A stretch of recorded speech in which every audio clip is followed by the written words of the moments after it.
나는 주체 사상을 버렸다. 너는 주상 신봉자 아니다. 라고 하신 적 있습니까? 공개 선언 같은 거. 그는 온당하지 않은 그런 질의 내용이라고 생각합니다. 특히 그건 아니죠. 노무현 정부 때 그리고 문재인 정부 때 네, 좌파 그건- 정부만 들었으면 부동산 가격이 오릅니다. 시차가 있게 마련입니다. 그리고 이렇게 늘어나는 유동성이 나라에 따라서 어떤 나라는 증시로 가서 자산시장의 버블을 만들기도 하고 어떤 나라는 부동산으로 가기도 합니다.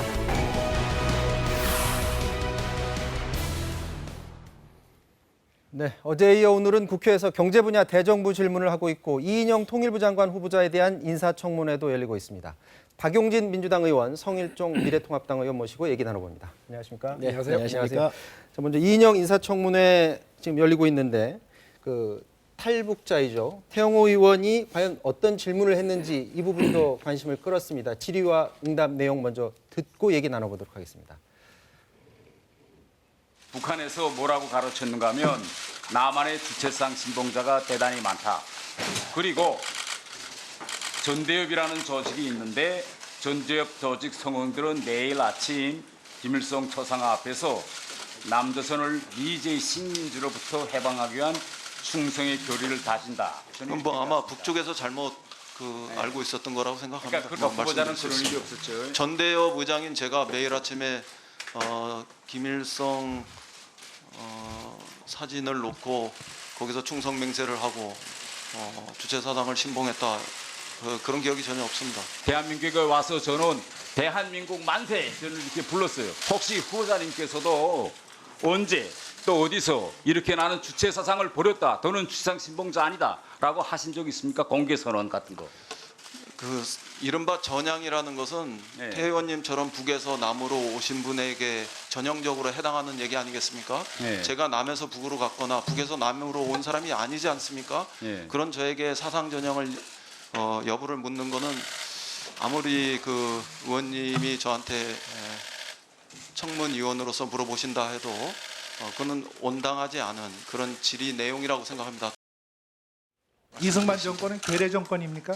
저는 국민이 선출한 선거를 통해서 정부가 세워졌기 때문에 그런 그 실체적인 진실에서도 괴뢰 정권이라고 규정하는 것에 대해서는 이견을 가지고 있습니다. 그러나 다른 한편에서 이승만 대통령을 우리의 국부다 이렇게 하는 부분들에 대해서는 전 사실은 조금 다르게 생각합니다. 저는 참 어렵게- 우리의 국부는 김구 주석이 되는 것이 더 마땅했다 이렇게 생각하고 그런 역사의식을 가지고 있습니다.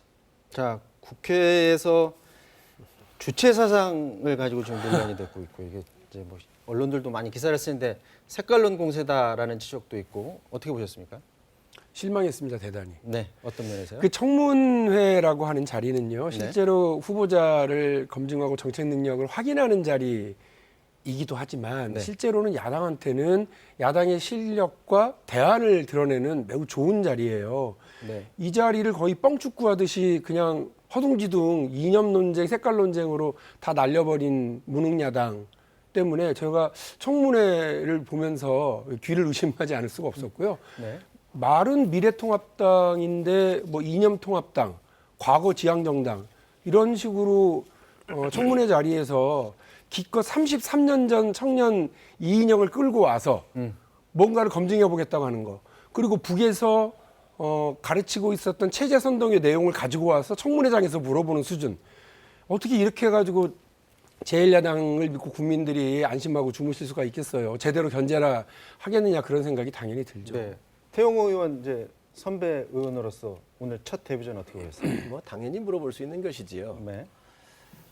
통일부 장관, 국무위원회 간다고 하는 것은 일반의 공직이 아니에요. 국회의원 수준이 아니에요. 네. 대한민국의 국채를 보존해야 되는 가장 첨단에 서 있는 대한민국의 지도자 중에 지도자입니다. 이 통일 문제를 이끌어가는데 주무장관이에요. 그런데 이 주무부 장관이 갖고 있는 젊은 시절에 가졌던 그 사상하고 지금 국무위원회 들어갈 때의 그 사상이 같으면 안 되잖아요. 네. 이 나라 자유대한민국 헌법 정신에 쓰여져 있는 자유 대한민국에 대해서 우리가 지켜야 될 책임이 있습니다. 네. 그에 대해서 묻는 것을 색깔 논쟁으로 치부한다고 그러면 저는 심각한 문제가 있다고 생각을 하고요. 네. 또 당당하게 당시에 그런 사상을 갖거나 아니면 그에 관련된 여러 가지 문제가 있으면 나는 지금의 시점에서 다 버렸고 대한민국을 위해서 봉사할 준비가 돼 있다. 이렇게 국민들한테 얘기하면 될 것을 지금 여러 가지 이유를 달아서 그에 대해 답을 회피하는 것은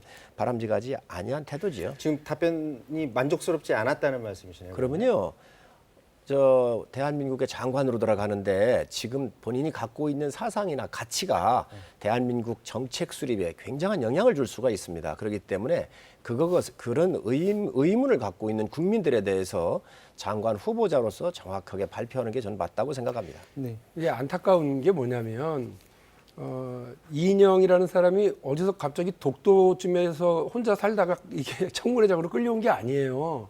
우리 국회에서 사선 의원입니다. 그리고 그 여당의 원내대표로 우리 저 야당 측에서 제일 그 일을 갈고 계시는 공수처법안 통과시키고 이랬었던데 가장 앞장섰던 원내대표 아니었습니까?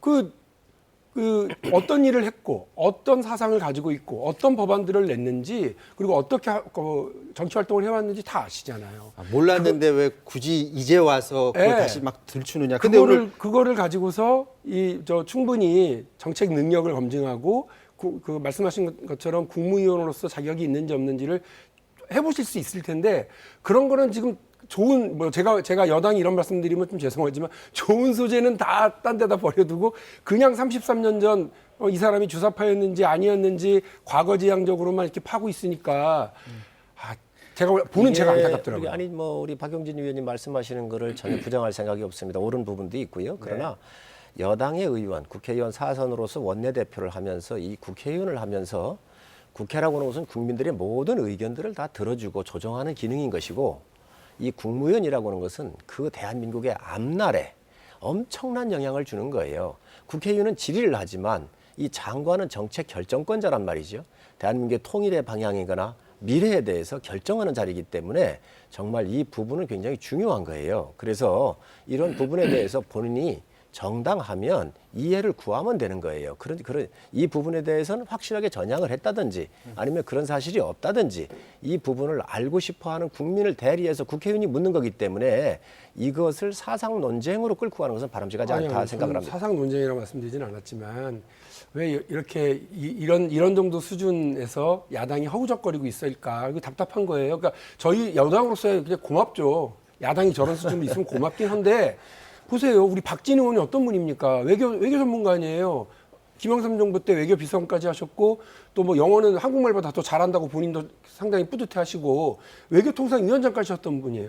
근데 이분이 정말 죄송하게도 이인영 장관 후보자가 가질 수 있는 어떤 대미 관련 정책이 어떤 건지 검증도 제대로 못하고 그 소중한 시간을 그냥 이렇게 흘려보내는 걸 보니까 아니죠. 너무 아쉽죠. 지금 저 박 의원님 포트폴리오를 말씀을 좀 잘 해주셨으면 아닙니다. 잠깐만요. 여기 잠깐 짧게만 얘기하고 네, 박 의원님 말씀에 좀 정리를 할게.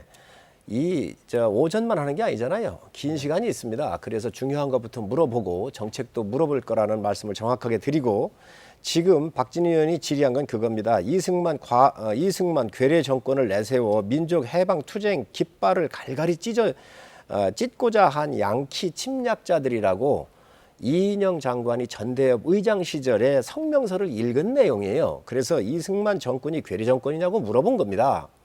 괴뢰 정권이냐? 그러니까 33년 전에. 그렇습니다. 아니, 33년 전에. 33년 전이든 87년도에 물어본 겁니다. 그래서 정말로 이 이승만 정권이 괴뢰 정권이냐고 물어본 것이고 이 정권이 이게 그 민족 해방 투쟁입니까? 6.25가 동족상잔입니다. 비극입니다. 이러한 성명서를 읽었는데 이게 누가 읽었냐? 그러니까 이인영 위원 후보자가 전대협 의장으로서 읽은 거예요. 본인이 쓴 게 아니라 그랬거든요. 본인이 쓰지 않았더라도 본인이 읽은 거예요. 본인이 사인하고 읽은 겁니다. 이거에 대한 물어보는 것을 왜 국회의원이 못 묻습니까? 굉장히 사상적으로 중요한 거거든요. 뭐 그래서 그럴 수 있죠. 근데 저는 33년 전 그 일에 매달리기에는 아, 박지원 의원이 가지고 자, 있는 실력이 그러- 너무 아깝다는 자, 말씀이에요. 그러니 이거에 대해서 명확하게 선언을 해주고 가면 국민들께서 편안해 하실 겁니다. 그래서 저는 이인영 후보자가 이런 부분을 클리어해 줄 필요가 있다고 자, 지금 생각합니다.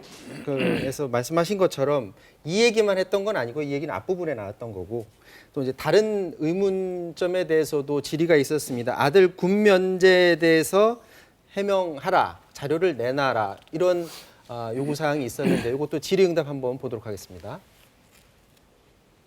그런 자료들을 제시해서 그에 대해서 전문가의 검증을 받자고 하는 것인데 그 자료를 제출하지 않으신단 말이죠. 제 아이의 진료 교육이 있는 문제들에 대해서 그걸 제출하는 것에 대해서는 저 솔직히 제 아버지 된 입장에서 그 동의하기 쉽지 않습니다. 그리고 그런데 그럼에도 불구하고 병무청에서 촬영한 그 CT들은 남아 있지 않겠습니까? 그 부분들과 관련해서 제출을 요구하신다면 그 CT의 제출과 관련해서는 뭐 제가 동의하겠습니다. 그리고 그거에 대해서 그 CT를 다른 기록은 전 좀 곤란하다고 생각합니다. 거기에는 아예 또 다른 부분들이 있기 때문에. 그런데 네, 지금 그 아들의 그 병명과 관련해서 병무청이 가지고 있는 CT 정도만 보면 되지 왜 그 밖에 다른 개인적인 것까지 다 내놔야 되느냐라는 부분을 반박을 하신 것 같아요. 거기에 대해서 어떻게 저는 그렇게 생각을 합니다. 2013년도에 이 아드님께서 신검을 받으셨어요. 네. 그때는 무정교합이라 그래요. 이 치아가 고르지 않아서 군대 가기가 어렵다, 아마 이런 것 같아요. 그리고 6개월 뒤에 신검을 받았는데 이때는 척추 관절병이라고 하는 것을 알았다는 거지. 그 척추를 못 쓰는 거예요. 힘들어서. 강직성 척추염 얘기하시는 거죠? 하여튼 뭐 이게 의학적 용어라서 제가 여기까지 잘 모르지만 정확하게 얘기하는 것은 척추 관절병이라는 것이죠. 네. 그래서 이제 요거에 대해서 영상을 찍었다는 거고요. 그런데 그 이후에 카트 레이싱이라고 우리가 이제 카트 같은 거 있잖아요. 이런 거를 레이싱하면서 네. 부딪히기도 하고 하는데 척추 아픈 사람들이 이런 걸 과연 탈 수가 있는가? 이 문제가 있는 거예요. 그리고 이 면제 후 1년 뒤에 이인영 후보자가 총선에 나왔는데 이 아드님이 다니면서 총선 선거 운동을 했다는 것이죠. 그러면 군대를 못 갈 정도로의 아파서 허리가 아픈데 과연 이게 과연 정상적인가, 과연 특권과 반칙이 없었는가에 대해서 국회의원 신분이 있었기 때문에 이거에 대해서는 정확한 해명을 요구하는 거니까 저는 그런데 이제 군에서 찍었던 것만 보여주겠다 그거잖아요. 그러나 아마 이 민간에서 찍었었던 사진도 갖다가 제출을 하고요. 군에서 또 찍습니다. 그러니 그에 관련된 일체라고 그러는데 장관 후보자고 하니까 또 지금 현재 많은 젊은이들이 군대 안 간 거에 대해서 분노에 차 있고 또 이런 여러 가지 공정과 정의롭지 못한 부분이 있기 때문에 이 부분에 대해서는 후보자가 저는 자신이 있으면 분명히 밝혀주는 게 맞다고 생각을 합니다. 근데 이게 지금 강직성 척추염 같은 경우 이제 제 가족 같은 경우도 강직성 척추염이 있는데 이게 사실 일상생활 자체가 이렇게 힘든 건 아닌데 막 군에 가서 뛴다든가 이런 게 아마 힘들 거예요. 그러니까 그 부분은 사실은 전문가들이 좀 나서서 뭐 TV에 나오든 아니면 국회에서든 그런 부분 좀 정리를 해줄 필요는 좀 있어 보이는 것 그러면은 같아요. 전문가도 불러오고 네. 이 사진도 받고 또 본인이 증명할 걸 내서 정리하는 게 또 이인영 후보께서 장관 그 다음에 또 무슨 수순도 있을 수 있잖아요. 그러니까 네. 국민들의 요구가 있을 땐 전 정리하는 게 맞다고 생각을 합니다. 자, 그 정리하는 것이 맞다라는 제안에 대해서는 동의하십니까? 기본적으로 대한민국에 이상하게도 돈 있고 힘 있고 빽 있는 사람들의 자녀들 중에서 네. 아들들은 군대 병역 의무를 회피하는 경우도 상당히 많아요. 그냥 일반 우리 국민들은 뭐 저희 집안만 하더라도 그렇습니다. 할아버지가 아들 6을 두셨는데 다 군대를 갔다 왔고요. 저희 아버지는 아들 3을 두셨는데 또 다 군대를 갔다 왔어요. 좋은 집안입니다. 예, 그리고 저 또 아들이 둘이에요. 그래서 이제 군대를 다 갈 것 같은데 이런 병역 의무를 모든 국민들은 평범한 서민들은 다 지고 있는데 이상하게 돈 있고 힘 있고 빽 있다. 그 집 아들들은 다 안 가더라. 이런 거를 경험적으로들 알고 있기 때문에 이런 의혹은 반드시 저는 제대로 해명될 수 있어야 된다고 기본적으로 말씀을 드리고요. 다만 좀 지적을 드리고 싶은 건 오늘 우리 김영호 의원이 지적한 내용을 보니까 724건의 자료를 요구를 하셨던데 이 자료 요구 제출이 있었던데 그 중에 이제 75.5%가 가족과 신상과 관련된 데 집중이 되어 있더라는 거예요. 그래서 우리 당연히 여당은 이제 정책 중심으로 하면서 얘기를 하겠습니다만 야당에서도 좀 정책적 자료 이런 걸 요구했으면 좋았을 텐데 너무 이렇게 가족 신상 털기 중심으로 가는 거 아니냐라고 하는 그 우려의 지적이 한 번 있었다는 것도 말씀을 드리고요. 뭐 이인영 후보자가 아예 일체 못 내겠다. 이거 다 법적으로 문제 있는 거 아니냐 이렇게 얘기하는 게 아니라 그 병무청에 있는 자료 정도는 동의할 수 있다. 그러나 나머지 아이의 신상이 이렇게 다 드러나는 네. 경력이 드러나는 방식은 좀 꺼려한다고 말씀을 하셨으니까 경력이 드러날 거가 일단 아니고 그 단계에서 일단 예, 요 확인을 요 한번 얘기는 해보시죠. 여기서 약간 마무리해야 될 것 같은 게 저희가 대정부 질문 얘기도 지금 해야 돼서요. 지금 경제 분야 대정부 질문 지금 영상이 들어왔나요? 자, 지금 경제 분야 대정부 질문이 이루어지고 있는데 저희가 정리한 영상 먼저 보고 얘기 나눠보도록 하겠습니다. 그런데 왜 시기가 지금 하필 이때냐 하는 겁니다. 지금 국민들은 문재인 정부의 무너로 미래에 대한 희망을 잃어가고 있고 또 코로나19 문제로 인해서 너무나 힘든 세월을 살아가고 있습니다. 이러한 국민들의 안위와 일상생활은 안중에도 없이 오로지 권력만 잡겠다, 선거에만 이슈로서 이용을 하겠다, 이런 것이 수도 이전, 개헌 말로 나온 거 아니겠습니까? 이런 이야기를 들었을 때 저는 민심이 흔들릴 때마다 천도를 했던 왕조 시대가 생각이 납니다. 진정으로 문재인 정부는 절대 군주 시대의 독재로 가고 있는 거 아닌가? 많은 국민들이 이렇게 생각하는데 답변해 주시기 바랍니다. 예, 뭐 자, 의원님들 경청해 주시기 바랍니다. 진정으로 생각이 있었으면 집권 초에 했었어야죠. 문재인 정부가 독재로 가고 있다고 전혀 생각하지 않습니다. 그 옆에도 가지 못하고 있다고 저는 생각하고 있고요. 그리고 그럴 의도가 전혀 없는 것으로 저는 확신하고 있기 때문에 그런 걱정은 안 해주시는 게 좋겠다. 자, 민심이 흔들릴 때 뭐 조선시대 얘기하시면서 천도 그때 천도를 하곤 했다라고 하면서 독재 얘기 또 꺼내셨거든요. 근데 이제 주호영 원내대표 때도 그러고 독재라는 것을 자꾸 언급하는 게 혹시 그런 프레임을 짜는 것 아니냐라는 또 시선도 있거든요. 거기에 대해서는 어떻게 생각하세요? 뭐 독재라고 하는 것은 저희가 느끼는 걸 얘기할 수 있는 것이니까요. 야당은. 근데 어쨌든 공수처를 만들어서 검찰을 무력화시키고 또 그 모든 나라가 합법적인 이 선거를 통해서 사법부 장악하고 입법부 장악형 독재로 가고 있는 거거든요. 이러한 큰 지금 현재 헝가리라든지 또 베네수엘라라든지 여러 가지 이런 나라들의 선례를 보면 우리도 그러한 형태를 많이 닮아가고 있다고 하는 것을 국민들께서 많이 알고 계실 겁니다. 그래서 그런 측면에서 말씀을 드린 거고 또 두 번째로 지금 이제 수도 이전 문제가 나왔는데 우리가 75년도에 수도 이전 문제가 검토가 됐었습니다. 그때는 카터 정부에서 주한미군을 철수한다 그랬어요. 그러니까 우리가 방위적 측면에서 국가의 생존과 관련되는 큰 측면에서 우리가 휴전선과 수도권이 46km인가요? 이것밖에 안 돼요. 그러다 보니 이게 안전은 좀 먼 데로 대전 쪽으로 가야 되겠다 해서 국가적인 명운에 걸려서 수도 이전이 검토된 적은 있지만 네. 문재인 정부에 와가지고 행정수도를 넘긴다 그래놓고 그때 뭐라 그랬습니까? 문재인 대통령께서 재미 좀 봤다 그래 공식적으로 얘기를 하셨잖아요. 자, 그런데 지금 현재 집값이 폭등을 하니까 행정수도를 옮기겠다 해가지고 전혀 다른 방향으로 이 정치적인 목적을 가지고 수도가 옮길적 사항이 아니지요. 그래서 이런 부분들에 대해서는 이 정부가 분명히 정치적인 목적을 가지고 지금 현재 이 제안을 했다 이렇게 저는 생각을 하고 있습니다. 네, 정치적 목적이 있다라고 지금 얘기를 하십니다. 이게 참 딱해요, 딱해. 우리 저 야당이 왜 딱하냐면 서병수 의원님 잘 알고 계시네요. 이렇게 해서 뭐 선거에 이용이 되고 국민들에게 잠깐 박수 받고 뭐 이렇게 지지율 올라간다.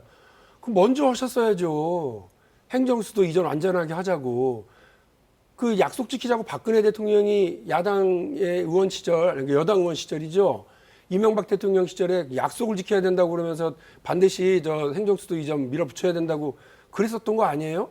그렇게 해서 박근혜 그 당시 의원도 차기 대선 주자로서 엄청나게 박수받고 했어요.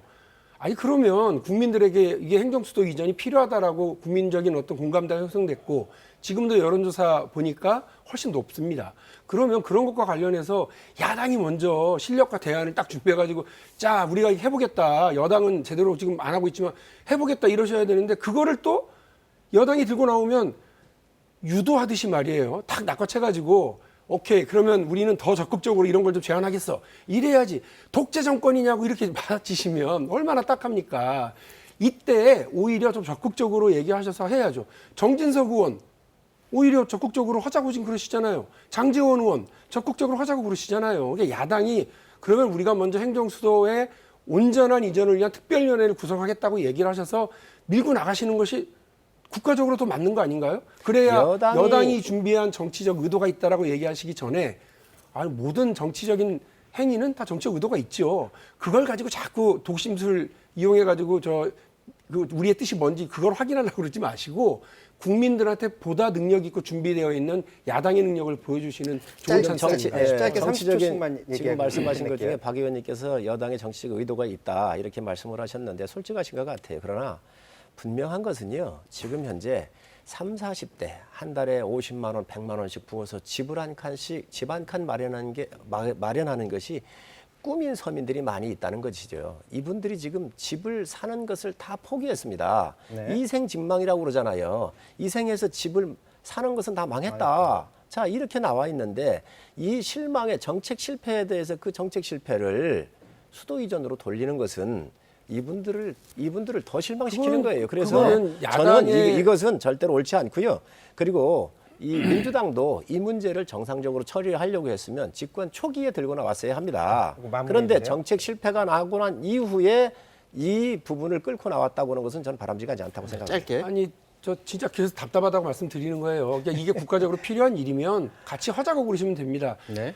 그러면 잠깐만요. 잠깐만요. 저희 그 정당 저희 당에서도 그렇고요. 또 뭐 정부에서도 그렇고 이 3, 40대 내 집 마련, 20대 내 집 마련 관련해서 여러 정책들을 내놓고 있잖아요. 그건 그거 이건 이거지 않습니까? 그거를 굳이 왜 엮어가지고 비판의 도마 위에 올려놓으실 필요 전혀 없다고 생각을 하고요. 네. 되려 20, 30대에서 그 행정수도 이전에 대한 지지가 더 높아요. 네, 의원님. 지금 두 분이 너무 열띠게 토론하셔서 지금 준비된 게 지금 준비대로 못 가고 있어요. 저희가 준비한 영상을 동시에 두 개를 한번 틀어드리도록 하겠습니다. 부동산 관련해서 질타 이어졌고요. 또 종부세 관련해서도 얘기가 나왔습니다. 한번 보도록 하겠습니다.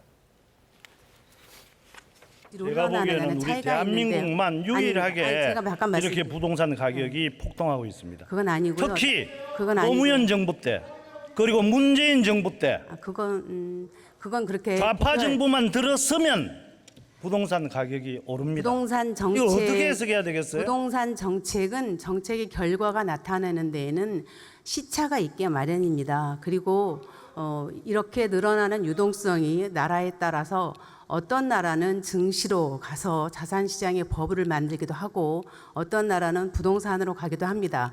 의원님께서 말씀하신 것처럼 그런 유동성의 과잉이 미국의 경우에는 지금 증시의 과열로 나타나고 있고 상해를 비롯해서 몇몇 도시에서는 부동산의 과열로 나타나는 것으로 근데 장관님, 알고 있습니다. 다음 영상 준비 안 됐나 보죠?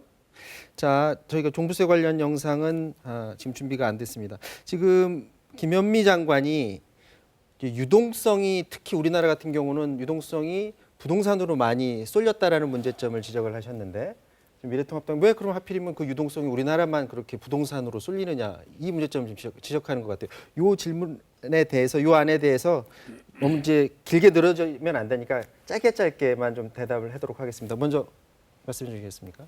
그게 일정하게 사실입니다. 그러니까 유동성이 자금 유동성이 이제 많이 늘어났고 그 돈이 지금 저금리잖아요. 거의 뭐 이자가 붙지 않는 그런 상황이기 때문에 투자처를 찾아서도 움직이고 있는 건 맞는 것 같습니다. 그렇기 때문에 정부도 이거를 보다 혁신 성장에 맞게 벤처 투자로 이끌어가기 위해서 혹은 증시로 이끌어가기 위해서 이런 쪽으로 좀 고민을 많이 하고 있는 거고요. 그런 설계 과정에서 여러 정책들이 지금 나오고 있는 걸로 알고 있거든요. 그러니까 그 돈이 우리나라는 또 하필이면 지금 부동산으로 들어왔다는 그런 얘기잖아요.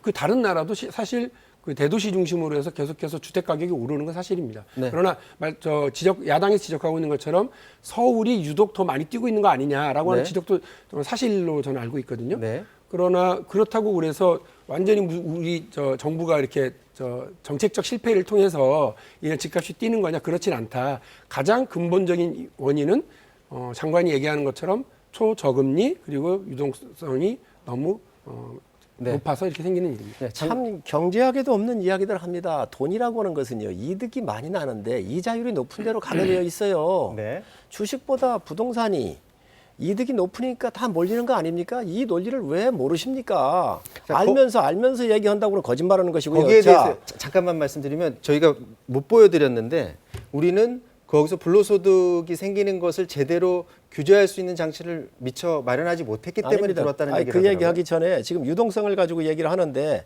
이명박 정부, 박근혜 정부 때요 38만 원에서 35만 원씩 공급을 했습니다. 찾아보세요. 지금 이 정부 들어가지고 27만 원에서 25만 원씩 수요와 공급이 안 맞는 거예요. 살라고 하는 사람 많은데 공급이 안 되잖아요. 그런데 증시보다 이쪽에 수익률이 좋을 거란 말이죠. 왜 공급보다 수요가 많으니 이 정책 실패를 해놓고 이 돈이 증시로 안 가고 지금 증시로 안 가고 부동산으로 갔다라고 하는 이 발상 자체가 너무 잘못된 거예요. 이 돈의 흐름은 경제의 기본적 수요와 공급의 원칙인데 이것도 모르고 지금 장관이 저렇게 대답하면 됩니까? 아니 장관이 지금 의원님 말씀하신 내용과 같은 얘기를 한 거예요. 뭘 같은 얘기를 해요? 아니 맞죠. 왜냐하면 네. 시중에 자금이 많이 풀렸는데 그 자금이 이익을 쫓아서 문제는- 부동산으로 왔다는 얘기고 아니, 그와 관련해서 불로소득이 있는 것은 자, 우리가 세제를 통해서 해소해야 된다는 거고 그리고 의원님이 지적하신 수요 부족에 대해서도 인정을 하는 거 아닙니까? 아니, 그러니까 자, 그러니- 대통령이 장관을 불러서 그 찾아내서 발굴을 해서라도 택지 공급을 하고 주택 공급을 할 수 있도록 하라고 얘기했던 거고요. 그렇게 그래서 지금 그러면- 태릉 골프장도 얘기하고 있는 그러면 거고. 그렇게 얘기를 하셔야지요. 지금 재건축이나 재개발 같은 경우는 인허가를 안 했잖아요. 그리고 주택 공급량이 줄어들어 있잖아요. 수요와 공급을 잘 적절하게 대응하지 못한 정부의 정책 실패가 있었기 때문에 이 유동성이 부동산 시장으로 가게 한 정책 실패는 정부한테 있다라고 인정을 해야지. 그게 아니고 걸어고 왔는데 지금 뭐 외국은 뭐 증시로 가는데 대한민국 부동산으로 갔다. 이런 얘기를 어떻게 합니까?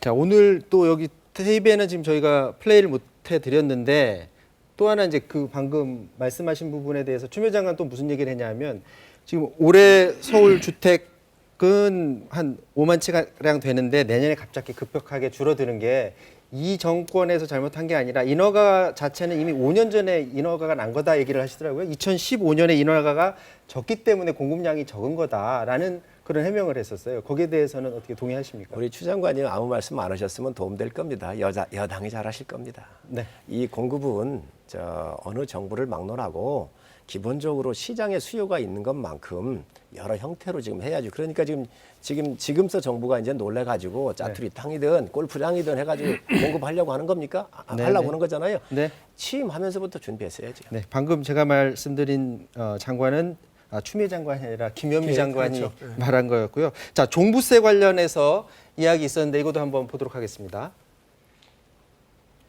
종부세 많은 분들이 뭐 세금 폭탄이라고 말씀하십니다. 세금 폭탄이 아니라 정부의 대책이 핀셋 대책이다. 전체적인 좀 평을 스스로 좀 해보시죠. 종부세 내는 비중이 인구 대비는 1%, 가구 대비는 2%밖에 되지 않습니다.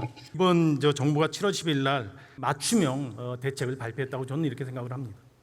자, 홍남기 부총리는 1%한테 내는 종부세가 왜 세금 폭탄이냐라는 그런 주장이신데 또 한편에서 보면은 그 핀셋 대책 같은 경우는 사실은 비난을 그동안 또 많이 받아왔거든요. 이쪽에만 핀셋 하니까 그 주변에서 또 집값이 오르고 그렇다 보니까 전반적으로 집값 못 잡았던 것 아니냐. 그 핀셋 대책 자체가 문제가 되는 것 아니냐는 지적은 사실 있었어요. 근데 이 종부세와 관련해서는 실제로 그 헌재에서도 판단을 했잖아요. 그러니까 부부 합산과 관련해서만 위헌이고요. 다른 부분은 정부가 충분히 정책 바운더리 안에 있다. 정책 권한 바운더리 안에 있기 때문에 합헌 결정을 내렸던 겁니다. 이거 이제 다만 지금 이제 문제가 되고 있는 것이 뭐냐면 나는 그냥 집 사서 가만히 있었는데 집값이 뛰어버렸어요. 그래서 네. 종부세 데드라인에 걸려들었던 거죠. 그러니까 이런 경우에는 아니 물론 지금 근로소득이 있어서 내는 경우에는 별 문제가 없겠지만 이제 나는 그냥 이미 은퇴를 하신 분들 고령자 부부의 경우에는 별 다른 소득이 없는데 종부세 가격이 종부세를 내게 돼서 대상자가 되거나 종부세가 더 올라가서 겪는 고통이 있어서 이 부분에 대한 고민들은 지금 여당 안에서도 문제 제기가 되어는 있는 거죠. 네. 그래서 저는 기본적으로 아까 좀 말씀하셨던 내용 중에서 수요와 관련된 부분 적극적으로 좀 완화 검토를 해야 된다고 생각합니다. 재개발 재건축과 관련해서도 고민을 좀 해보고요. 그리고 지금 수도권 안에, 특히나 서울 시내 안에 다양한 어떤 택지 공급을 하기 위한 고민들을 지금 정부가 하고 있는 걸로 알고 있고, 육사나 태릉 골프장, 태릉 선수촌 여기도 다 고민의 내용 안에 들어있다고 생각을 합니다. 그런 적극적인 것과 더 중요한 건 단순히 이 집값 대책이 아니라 정부의 정책은 국민의 주거 안정 대책으로 방향이 가야 된다. 집값을 뭐 일부러 잡네 못 잡네로 너무 거기에 화력을 집중할 것이 아니라 전체적으로 공공 임대주택이라든지 국민들의 어떤 주거권을 네. 보장하기 위한 다양한 이런 정책들이 마련되고 시행되고 있는지를 전반적으로 점검하면서 이 방향으로 좀 나가는 것이 맞다고 생각을 합니다. 마지막 발언 기회 드리도록 하겠습니다. 2000년 전 로마 시대의 3대 황제가 티베리우스 황제예요. 이 황제가 로마의 번성에 기초를 놓은 분인데 세금 정책을 어떻게 했느냐, 얇고 넓게 걷으라 그랬어요. 그 세금 걷어가는 거를 아주 얇게 넓게 걷어서 어떻게 떼가는지 모를 정도로 걷으라 그랬거든요. 지금 저는 재산이 많은 분들에 대해서 세금을 좀 더 내는 게 맞다고 생각을 합니다. 그러나 수요와 공급이 실패에 의해서 정책 실패한 것을 특정 세력한테 주어가지고 정말로 피부로 느낄 때 폭탄처럼 느끼게 한다는 것은 세금 만능주의예요. 세금으로 이걸 누를 수가 없잖아요. 지금 이렇게 해가지고 큰 집에 살지 못하는 사람이거나 강남에 살 수 없는 사람 다른 지역으로 이사 가라는 거잖아요. 정부가 잘못되는 것을 왜 여기에다가 종부세로 이 사람들을 다른 지역, 내가 살던 그리운 이 고향 땅을 다른 지역으로 내쫓아야 합니까? 이것은 결코 바람직하지 않습니다.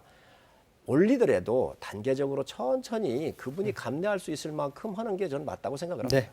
자, 오늘 오후에도 아마도 이 부동산 관련 그리고 종부세 관련해서 의원들의 질의 또 이어질 것으로 예상이 되고요. 참고로 말씀드리면 대정부 질문에 앞서서 추미애 법무부 장관에 대한 탄핵 소추안 표결이 있었는데 찬성이 109표, 반대가 179표, 무효 4표 이렇게 해서 부결됐다는 소식 전해드립니다. 자, 지금까지 성일종 미래통합당 의원, 박용진 민주당 의원 함께했습니다. 고맙습니다. 감사합니다.